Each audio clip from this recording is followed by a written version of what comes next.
Hey, what's up, everybody? Welcome back to another episode of Everything Kratom, the podcast about anything and everything Kratom. Great to have you with us on this Wednesday morning, hoping all is well with you. Today, I'm very excited to be doing this episode because I got an email over the weekend from someone who just discovered the podcast recently, and they sent in a bit of their life story and some challenges that they've faced, how Kratom has become pretty helpful to them, and also some things that they're trying to figure out with themselves right now when it comes to using Kratom. And they left it off with a few questions, which I thought were really important questions given the day and age we live in, and I wanted to kind of devote an episode to this. So I'm not going to identify the person. Also, I couldn't if I wanted to, but always best to remain anonymous. But this person did sign off on the email as Gigi, and I don't think that's going to give anything away, so I'm just going to call you Gigi or G, whoever you are. Thank you so much for writing in. I really appreciate it. So first I'm going to read some key parts of the email, and then I'm going to get into kind of my answer for it. And I kind of have two different frames of thought with my answers to this email. So, I'll be clear about those two different frames when we get there. So here we go. So Gigi starts this email just by saying they just found the podcast. They've been listening to it nonstop pretty much, and they believe that I've successfully achieved my goal of creating a sense of community around Kratom, and they're really grateful for that. Well, I'm grateful for you pointing that out, so thank you so much. They said, I was introduced to Kratom in 2018 by my boss while I was a cook at a catering company in LA. The job, had really crazy long days, and they'd often start at 1 or 2 a.m., and Kratom really made this much easier. As someone who has been diagnosed with ADHD and bipolar disorder, they say, I was put on Adderall at the age of 12, only to realize that it was aggravating my bipolar mood swings around when I turned 20. After a very intense psychotic episode that lasted about 6 months, I was taken off of Adderall and had to relearn how to concentrate while being on a crapshoot of heavy anti-psych medicines. They said that they became a caffeine junkie and they would drink multiple energy drinks a day, and that's on top of a pot of coffee, because it was the only way that they could find relief from their ADHD. And they said that this was their MO for about 8 years until they were introduced to Kratom. Kratom was the first thing in my life that gave me the relief for my ADHD and my mood in an actually effective way. It helped me cut back on drinking and caffeine intake, and for the most part, I was singing its praises to anyone who would listen. So that was the intro to the email, and that's just an incredible, introduction and to Kratom and just to your story and what a life experience already that you've had to go through to get to that point where you found Kratom. So really just something else. I enjoy hearing your story. So then here's where it gets interesting, I think, when it comes to the questions at the end of the email. So they say, however, my girlfriend at the time started doing some research and came across a bunch of horror stories about Kratom addiction and withdrawal, mainly through places like Reddit and YouTube. She was highly against me starting to take Kratom and actually threatened to break up with me if I continued, so I stopped cold turkey, and of course there were no withdrawals. I wasn't taking Kratom for that long. I was at about 4 grams 3 times a day every day at that point. And they said that they went back to excessive caffeine. So since that part of their email, they basically said that now it's been a few months since that happened. They actually are not with that girlfriend anymore, but the relationship ended for different reasons. And they said that they started taking Kratom again recently. They say, Kratom has been nothing but a help to me for a little under 2 years at this point, and I've found that around 2 grams 3 to 4 times a day is where I like to keep my dosages.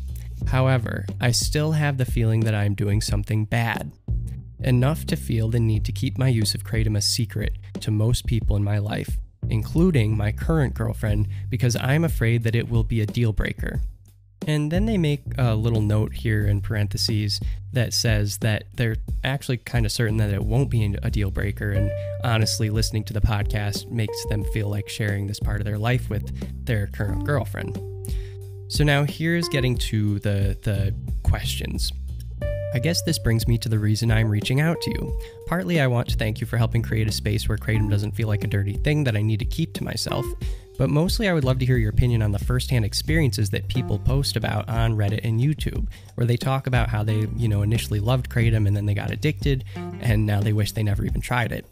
They said, I'm not sure if you're aware of the subreddit Quitting Kratom Reddit thread, which, yes, I am, by the way, but it's quite bleak. In fact, any thread on Reddit about Kratom has its fair share of people who feel like Kratom failed them, and now they have to enlighten the rest of the world on how it's actually a nightmare plant. They said, I understand the kinds of people that feel the need to post on places like Reddit and YouTube are histrionic by nature, and it's easy to act like an expert and throw stones from behind a screen name, but it seems like they are sometimes the majority of the voices that are encountered when someone is trying to do research on Kratom, i.e. my ex. I find so much relief in your podcast and the view on Kratom you are cultivating because it has helped me feel like it's a normal and healthy thing for me to explore. Kratom has helped me be a whole person and deal with my mental health struggles without having to rely on more intense pharmaceutical drugs, beside the ones I take to maintain my bipolar. How is that not a success story? How is taking a small amount of plant matter daily any worse than taking doctor-prescribed diet meth, Adderall, to achieve the same result, and then some? How do I rise above the stigma that I have internalized and be a proud user of Kratom? And is there any merit to the Reddit and YouTube horror stories that seem to come up whenever you search Kratom?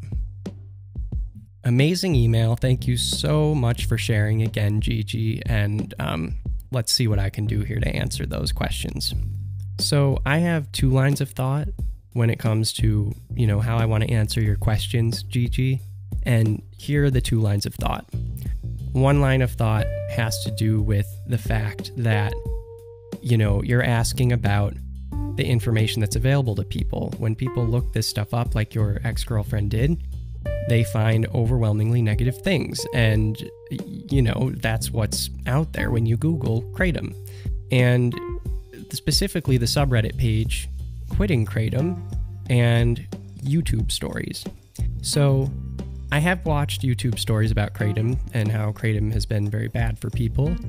And for those experiences people have had, it's hard for me to reference them here because I can't really pull clips and put them on here or anything. But I have watched a number of those, and I have found a similar pattern to what I found in the Quitting subreddit page. So I'm going to use Quitting subreddit as an example, but just know that I have found a similar pattern in YouTube videos of what I'm about to tell you. So I just looked at the Quitting subreddit page this morning to have updated posts. And here is what I'm finding on this page. I've looked at this page many times in the past, but this seems to be fairly representative. I pulled 7 posts from, they were new, they were top trending ones, they were, haven't had hardly any, likes yet or anything, all over the spectrum. And beyond these 7, I've continued to find this pattern. And here's what I find. Here's one person. During the peak of the pandemic, I was taking 60 to 70 grams per day. Right now, I'm down to 30 to 36 grams per day. Next person. I'm on day 13, no hell powder. Was taking strictly extracts at the end. Had a slight cross tolerance to pain pills. Day 6 off of those, using a medicated taper, down 60% today. This person goes on to talk about how they're doing a lot better now that they're not on Kratom, but they're also talking about these prescriptions that they were on as well, and they were getting off those. Here's another. Hello, fellow quitters. I officially made it 1 year since my last dose of Kratom after a 5 to 6 year, 35 to 40 gram per day habit. Okay, here's another one. Man, I really hope that worked and you managed to avoid this hell. I am losing it. 50 to 80 grams per day. Just stopped early today and I'm already feeling so horrible. Okay, and then here's the last one I'll share. I quit Kratom once already back in 2020 during the pandemic from about 2 years of heavy dosing, about 20 to 30 grams per day. So, tell me, dear Gigi, what's the pattern? The pattern is that these people are taking absurd amounts of Kratom. it's not, I don't think that their stories are false or that they don't have merit. I think there's plenty of merit there. In fact, I want to scream these stories out on the rooftops for everyone to hear. I mean, totally. I feel so bad that they're dealing with these withdrawals and that that they had terrible experiences with Kratom. It's horrible and full stop. Totally. Their stories are valid. The point that I think is important when someone finds the subreddit page and is looking through it, and that's their first source of information for Kratom, is to maybe, give them a nudge and remind them that people are typically supposed to take just like a few grams a day. Like the amount you take or I take, for instance. These people are taking 15 times, 20 times the amount that almost any vendor would recommend on their packaging, any responsible vendor. And most responsible users, any responsible user as I know, they're not taking that much Kratom per day. I mean, these people are taking 20 to 25 grams per dose sometimes, if not more. And, aside from the fact that I don't know how that's physically possible unless you're doing extracts, which a few people are, that seems to be the pattern, in my opinion. It's not that these stories are invalid or that, they aren't experiencing horrific withdrawals. It's that they're taking absurd amounts of Kratom and then stopping cold turkey after 80 grams a day. I mean, like I don't even know what that would be like. So I'm just going to trust that it's hell. But I'm never going to be in that position, and neither are you, it seems like. I mean, you're taking 2 to 3 grams a few times a day. That's less than one of their single doses, maybe. I mean, and that's a low dose for them. So I think that if someone comes up to me and says, I've been looking up Kratom, I found the quitting subreddit Kratom, did you know that people withdraw from it and that it's really addictive? I would say, yeah, I've actually seen that before, and it's terrible. I feel really bad that they all got addicted to it and are dealing with these terrible withdrawals from this thing that most people don't have that reaction to, who are taking the amount that's recommended. And then they say, well, what's the recommended amount? And you say, well, it's 20 times less than what these people are taking. That should have some sort of an impact on someone's view if they're open-minded, I think. I mean, you can also liken it to saying, hey, what is it? The most recommended amount of caffeine per day someone should take is like 200 milligrams or 150 or something like that. A cup of coffee or a strong cup of coffee or whatever. You can say these people are taking the equivalent of 20 cups of coffee for the day for years, and then they just stop drinking coffee one day. That's basically what they're doing. So that, I think, that's kind of my view on these experiences, GG. I think that they're real experiences. I think these people are having withdrawals, and I think they took so much of this plant that they actually managed to have these terrible withdrawals when they stopped taking it. So that's my view on that. I think that everyone's story is valid for the most part. I'm sure people are posting certain things that aren't true, but I mean, more or less, I'm not gonna tell someone that they're wrong. I'm gonna agree with what someone has researched and found, and that's also gonna help that person listen to me when I kind of contradict their narrative that they put to the information they've looked up. Because if they look up this subreddit page, it means they did their research, And just because that's the information they found, it doesn't mean that they don't care and that they might not be open to more information. It's just they landed on that, and so it's important to be like, wow, yeah, you found that? Yep, totally valid. Yeah, you found the right information. Yeah, people do have those terrible reactions when they take 20 times the amount you're supposed to. So that's my takeaway with that. Then this next part kind of gets into the other frame of thought that I have. The two overlap, this idea of personal feelings around taking Kratom and the stigma around it, and other people's terrible experiences with it. There's overlap, but I'm just kind of separating this in my own head to answer kind of two different parts of, I think, what you're asking in the few questions you asked, which are good questions. So this second part that I want to talk about, the stigma, I feel the exact same way, Gigi. I feel the stigma, and I've felt it for a while. I think that it's hard not to feel it. I think that it's good to feel that and to recognize it. To feel like, you're taking your Kratom one morning and you're getting ready for work or something, or if it's late night for you, if you're cooking still, whatever you're doing. And when you're taking it, there's that moment where maybe you're just thinking like, is what I'm doing right now bad? Is this like, am I just like, you know, doing something terrible that I have to hide in my closet and like, you know, do this when no one's around and then come out and pretend I didn't take any Kratom or something? Is that really what I'm doing right now? I have that feeling too sometimes. And I think it's good to feel that, honestly. Here's the reason why. I think that whenever someone is doing something more than what their body needs, it's a common feeling for someone to think about, do I need this? That can be anything, you know. It couldn't even be like, you know, eating chocolate late at night. It's like, do I really need this chocolate bar right now? I should just go to bed. From small things like that to larger things. And this is, I think that Kratom, part of the reason why it's such a tough thing to think about in the light of the stigma and why it can, you know, present an existential crisis in us, you know, sometimes, is because it has such profound positive impacts on our lives personally, that the weight of thinking about the idea that it maybe is a bad thing to do holds more weight than just doing it for the sake of doing it. Does that make sense? It's not just that, you know, I'll just speak from personal experience. It's not just that like I'll think about it and be like, oh wow, you know, am I just doing this drug? I should really stop doing drugs. You know, it's not like thinking about it like that. It's like, this thing helps me in so many ways, and it's like, it's made my life so much better. It's improved it in a number of ways, and I'm still myself, and I'm not high off of it or anything. It's just literally improving my life. Is this wrong?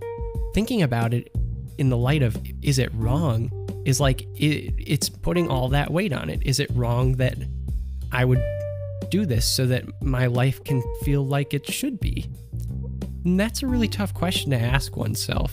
I find that I struggle with that sometimes too. And it's tough. Totally. I think it's a good thing to ask yourself. It means that you care about yourself. It means that you care about yourself. And that, you know, that's really good. It means that you care about what you're putting in your body, if you really need it. Regardless of what you know that it does for you, you know that it has improved your life personally. And, you know, based on your email, it seems like, you know, taking 2 to 3 grams a couple times a day has made your life into what you want it to be.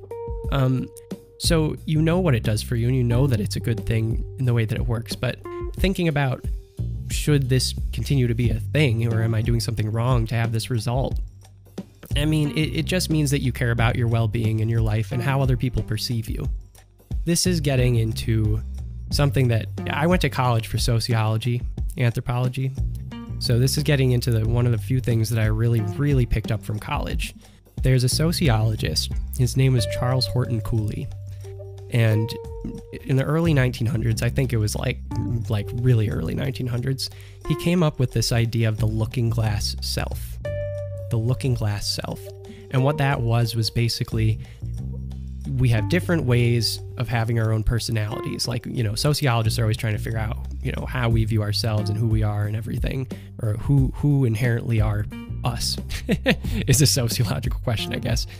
But with Horton Cooley, he was talking about the looking glass self, saying we have 3 different identities in this world. We have how we view ourselves. We have how other people view us. And then we have how we view ourselves, you know, and act in light of the knowledge of how other people view us. So I think it's very relevant to what you're saying, and thought I would pull, you know, some of the materials from my major out there. So kudos to college, but and to Charles Horton Cooley. But I think the looking glass self thing is basically what, you know, you're getting at here, because you personally, the first identity, you know that this works well for you. You have your own identity around how this is helping you so much more than when you were on these other medications, and you feel like you're embracing your life the way you want it to. And that's great.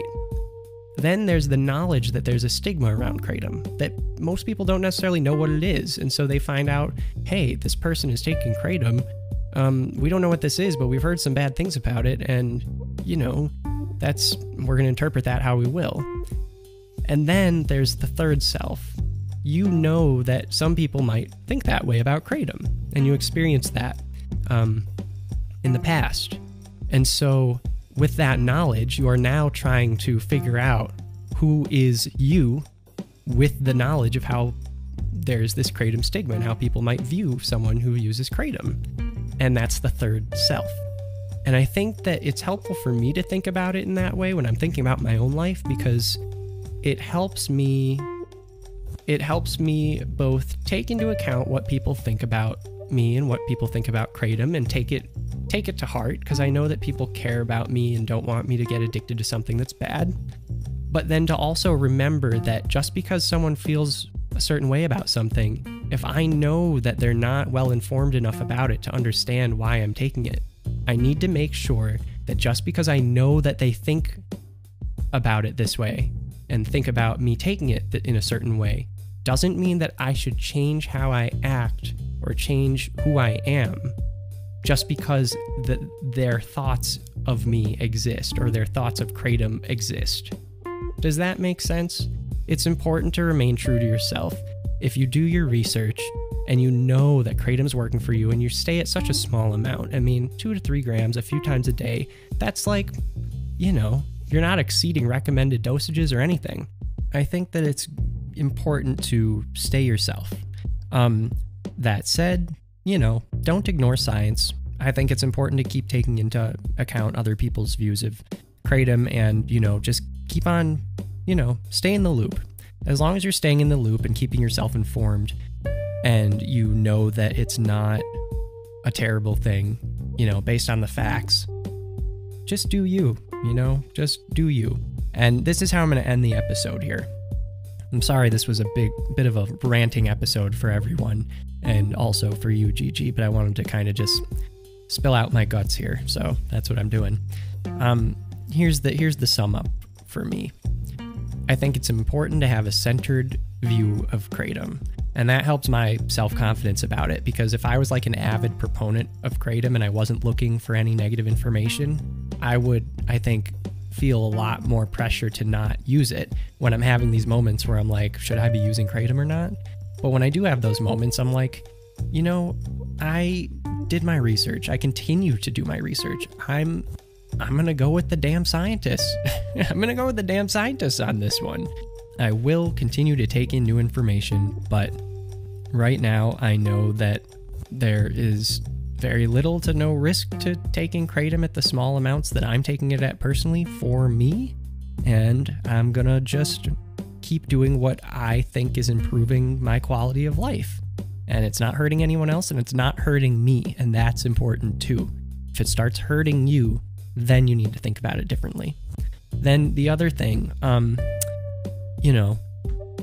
it's difficult to face the stigma. And I think that ultimately the ticket to doing so isn't to face the stigma or to overcome it, like you suggested in your email. How do you overcome, the stigma? I think that it's not about overcoming it. I think, and emphasis on think, I'm not an expert. I think that it's a matter of embracing it. We're living right now in a time where we're dealing with a rampant opioid crisis, and it's as bad as it's ever been. And, my brother overdosed many times. He was brought back with Narcan. He ultimately ended up taking his life last January, and it hurts. Here I am about to cry, dang it.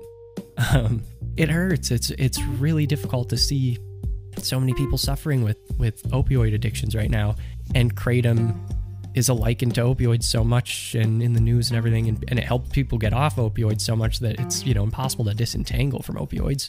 So it's there to stay. It's tangled with the crisis we're living through, and people are afraid, and they don't know how to solve this crisis, and they don't want this random substance muddling up their answer to the crisis, whatever that answer might be. So it's there to stay, the stigma, for at least a little while. But we don't have to try and overcome that stigma. I think that my goal is to embrace it and to understand the moment that I'm living in right now, the moment we're living in right now, is a really difficult moment. And at the same time, there's all this new information coming out about Kratom and how it's not the same thing as this, as these terrible substances that are, devastating rural America right now. And you know that. And so it's not a matter of overcoming the stigma, it's a matter of embracing it and embracing the fact that you know that in the time that we live in right now, and that it's difficult, but ultimately it's just like, it's a difficult but ultimately graceful fact that you understand that. That's my takeaway. You know what the situation is with this. It's a difficult and beautiful thing that you have to feel this bit of judgment or stigma for being in this situation at this moment in time in our history. But what a beautiful thing it is that you know that. And I'm so grateful that you are one of the people who are here with me and that we get it. There's my mic drop. So I hope that helps answer your questions, Gigi. I know it was a very long ranting episode. I think this is the longest one I've ever done without a guest. So I hope that it wasn't too much. But that's my takeaway. I think your story is a success story, and it's not over. It's not over. I think that it's going to continue on, and you've got a lot of people in this world who are in similar boats as you, and that's me included. So know that you're not alone in that. I'm having very similar thoughts as you all the time, and we're getting through it together day by day, not lying to ourselves or others. And that's the beautiful, difficult but graceful fact of it all. So keep on keeping on. You're right on point, and you know it. You know it. Okay, so that's going to do it for this episode. Poured my heart out into this one. Hope that it showed. And we'll be back tomorrow. All right, everybody. Take care. Have a great rest of your day. Bye-bye.